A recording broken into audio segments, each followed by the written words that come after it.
Hey folks, welcome to Set Apart Homestead. This is Travis. So, it's getting pretty bad out there, guys. And honestly, mostly what I have to say today is just some bullet points that I'm sure you all already know. Number one, if you are able to kind of get out of the city, if you live in the city, any bigger city, and you're able to get out, I would highly suggest you do that. If not, I'm sorry that you're stuck there, but be prepared to be locked in if you aren't already, because it's coming. The last I checked, before making this video, I think I read that 7 states had already been ordered to lock down, which is a type of quarantine. These are ordered, meaning that it's not just staying inside if you want to. You're ordered to stay in your home, and you're only allowed to go out only at necessary things. Businesses are being closed all over. Mandatory. These are mandatory closings. So it's happening, folks. Something I've talked about for a long time on this channel, and we're finally seeing it happen. I know that some of you might say, well, it's a good thing. It can keep the spread of the virus from happening. And sure, you're correct on that. It can definitely do that. But I think what a lot of people, sorry, I'm down here at the creek and I'm watching where I'm walking because the water is super cold and I'd rather not fall in it. All right. I think what a lot of people aren't realizing is that there's a lot more going on than just a virus. I mean, that's big enough on its own. We're seeing now with the numbers that's coming out of Italy and what's happening here, that's pretty much showing that what I've said all along, and many others have said, that the numbers that China was releasing were pretty much bunk. Something to kind of back up that idea is the cell phone companies in China. I think there's 3 of them. They released some numbers over the months of January and February that just in the Hubei province, almost 15 million cell phones were shut off. Contracts canceled, accounts canceled, almost 15 million. That's about a quarter of the population of the Hubei province. Those cell phones were not reactivated under another account. They were completely shut off. Why? I can't tell you why, but I can tell you a good reason that probably is why. They probably aren't alive anymore, at least the good majority of them. Some of them may have left, but probably a lot of them don't exist anymore. There were a lot of leaked video footage that never made major news sources. If you dig around online, you can find them of mountains of cell phones from deceased victims of the virus in China being dumped into piles and being destroyed. So the numbers that you see officially out of China are most likely not anywhere near correct. And we're seeing that now with the spread of this virus in other countries, including our own. But folks, you all know this.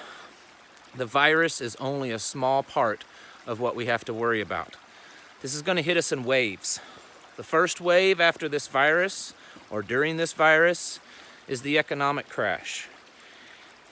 Back in December, I believe, I made a video talking about how fragile our economy is and that how it would not take very much to burst that bubble.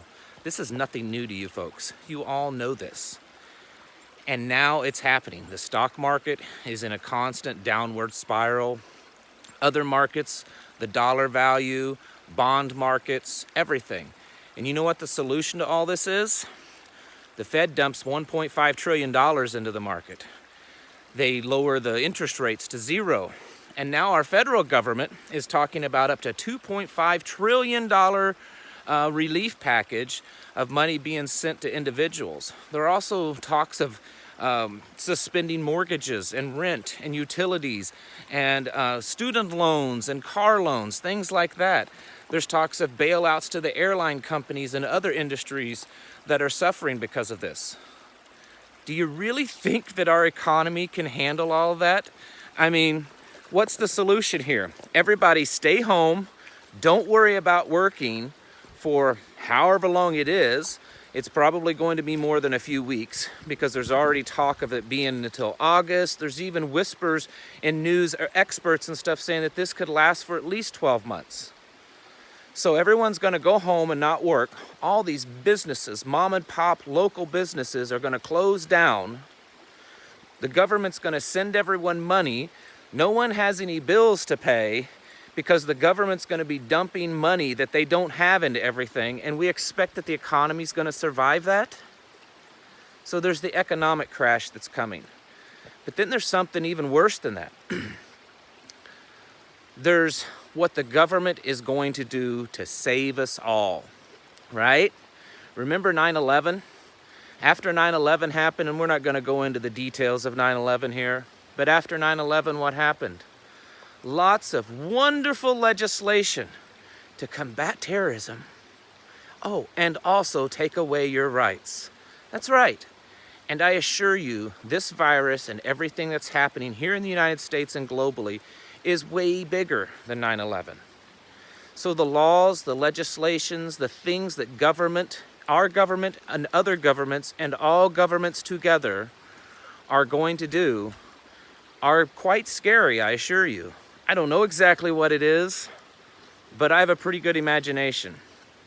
The things that's going to be implemented, the rights that's going to be taken away, will probably blow your mind. Already governors of states are ordering things, telling people they can't come out of their houses, telling businesses they have to close, telling churches that they can't open their doors. Has anyone ever stopped to ask, where do they get the authority for that? I mean, other than a martial law declaration, where's the authority? Well, of course, they have the authority because they give it to themselves. So a government that has that kind of authority, the things that they can do or will do are quite scary. So I don't think that it's just, well, when the virus kind of burns itself out, yeah, there's probably going to be a lot of casualties, probably going to be a lot of people that were sick, maybe a lot of people that even died. But it's going to be all right. We'll bounce back, and we'll be better than ever. I mean, that's what the president and all the people on TV are telling everyone. It'll be better. We'll be better than ever. We'll stronger. We'll bounce back. It'll be good. Folks, it's not how things work. They are taking authority and growing the size of their power as fast as they speak right now. The economy is in a downward spiral.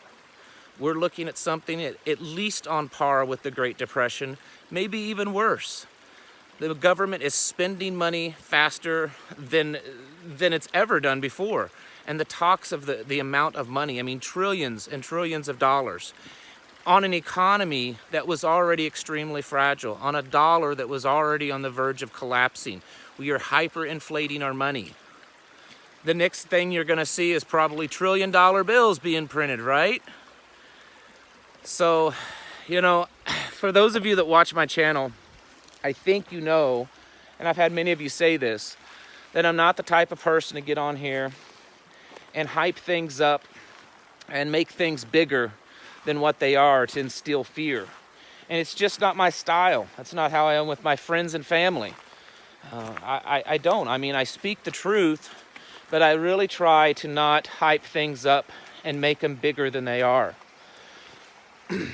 But this one, I don't feel that I'm hyping it up. I feel that, you know, the things that I'm saying are pretty accurate, and the things that are going on are very serious. So I hope that you folks are ready. You know, the stores are clearing out all over the place, even in the little towns out here.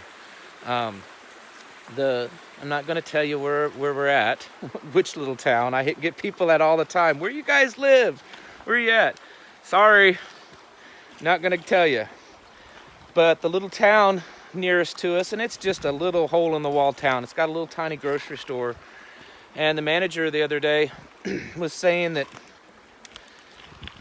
the problem is it's not so much people in the little community buying everything. It's that they're not getting any shipments. He said that the last truck that they got in, all it had on it was milk and bread. He said they're not even getting the stuff to stock the shelves. So a lot of their shelves, even in this little tiny grocery store in this real small town, are getting really thin. You know, there's a lot of bare shelves, and it's not so much the people around here are buying it up, it's that the stores are not getting resupplied. That's not going to get any better. This has just started, guys. It really has just started. As of the making of this video, we're over 30,000 cases confirmed. I assure you the amount of people in the United States that have this virus is probably well in the hundreds of thousands by now. And it's just gonna keep getting worse and keep getting worse. So you need to be stocking up, because if you haven't, your days of being able to stock up are coming to an end. I saw on one group that I'm on, someone posted just a couple of days ago, you know, I finally woke up, what do I need to start stocking up on? And it's like, you might be a little late for that. Because stuff's starting to dry up. Even Amazon, there's not a whole lot left on there.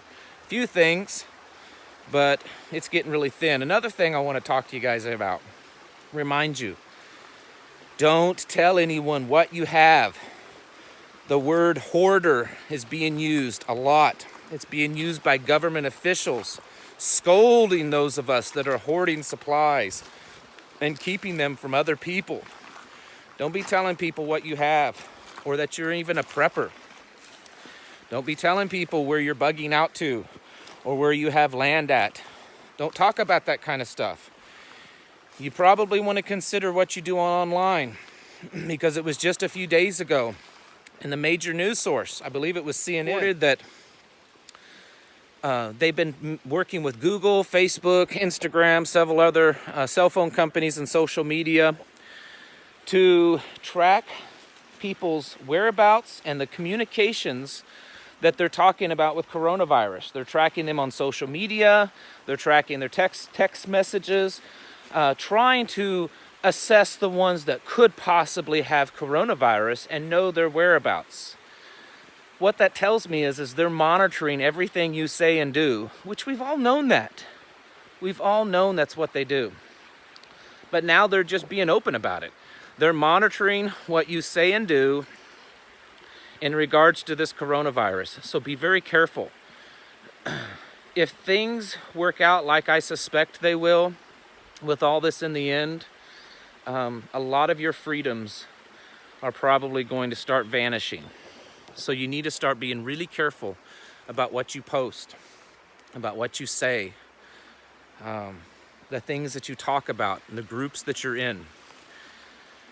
Because while it may not be happening now, it could happen in the next few months or couple of years, and they go back and they check those things. So folks, I hate to sound like that I am hyping things up and creating fear, because I don't want to at all. I really don't. I'm sincere about that. I don't want to create fear.